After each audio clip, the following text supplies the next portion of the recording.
AgFM. Et on accueille aujourd'hui l'association La Pépinière, bien connue pour organiser le festival des Pins Sonores à Port-Bail. Même si ce festival fait une pause en 2026, l'équipe reste active avec ses soirées Pins Indoors. Et après un premier rendez-vous en début d'année, un nouveau temps fort est proposé le 2 mai prochain. Ce sera cette fois à la Haie du Puy, à la salle Liberté. Et pour en parler, nous sommes avec Cécile Legurlier, c'est la responsable communication de l'association. Bonjour. Bonjour à tous les auditeurs. Alors, c'est un peu une année de transition pour votre association, mais vous gardez le lien avec le public donc grâce à ces soirées Pins Indoors.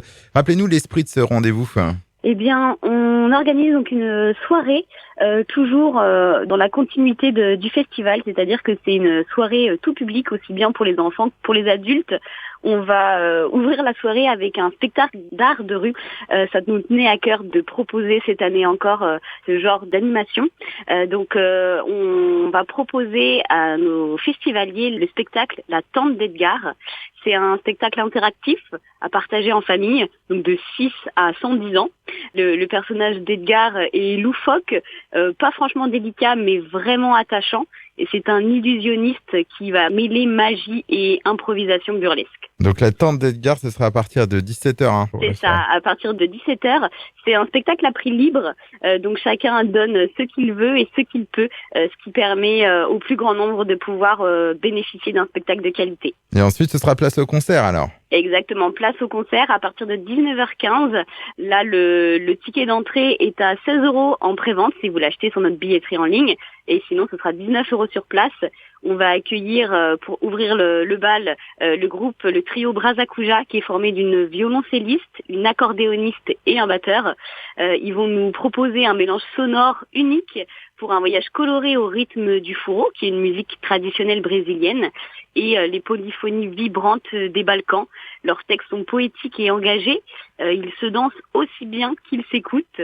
Et ensuite, on va pouvoir accueillir le duo Welmer. C'est un duo de Normandes qui s'inspire de chants traditionnels normands pour créer une musique puissante et aux sonorités électro.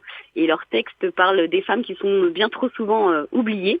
Ensuite, on va pouvoir voyager toujours avec un duo franco-libanais qui va nous emmener de continent en continent, de Beyrouth à Paris ou bien de Chicago à Oran, avec des mélanges de boîte à rythme et de musique rail. Ils fusionnent les genres pour rendre hommage aux origines de la techno et aux grandes divas de la musique orientale.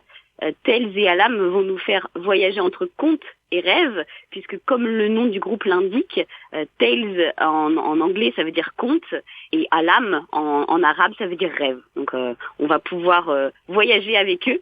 Et puis pour clôturer la soirée en beauté, on va accueillir le collectif cherbourgeois, The Step Island, qui réunit 8 passionnés de reggae et de sound system. C'est des autodidactes dont les membres ont développé leur propre sound system artisanal avec une sélection de vinyles.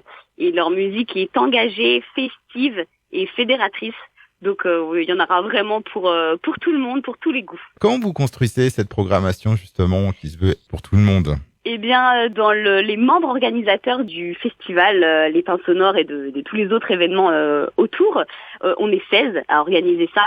Il y a une petite délégation d'entre nous, on va dire 5 personnes, qui sont vraiment attachées au choix de la programmation. Et on a vraiment à cœur de proposer des choses peu ordinaires qu'on va pas retrouver facilement dans les salles du Cotentin. On se donne du mal pour dénicher des petits talents peu connus. La plupart des gens qu'on programme sont des inconnus du grand public et puis finalement finissent programmés année après année sur des grandes scènes. Donc on est un peu des dénicheurs de talent. Pour ceux qui souhaiteraient en savoir un peu plus sur la programmation, écouter des extraits notamment, je vous invite à aller faire un tour sur le site internet lespinsonores.fr. Et puis je crois que vous avez lancé un jeu concours également pour gagner des places pour cette soirée. Exactement. Pour ceux qui souhaitent bénéficier d'une place offerte, il faut se rendre sur nos réseaux sociaux, donc Facebook ou Instagram, et participer au jeu concours pour essayer de remporter une place pour l'événement du 2 mai. Merci donc Cécile Le Guerlier. Rendez-vous le samedi 2 mai pour cette soirée Pince Indoors. On le rappelle, donc c'est à la salle Liberté à la Haie du Puy. Programmation complète et réservation sur le site lespincesonores.fr. Au revoir. Merci, à très bientôt.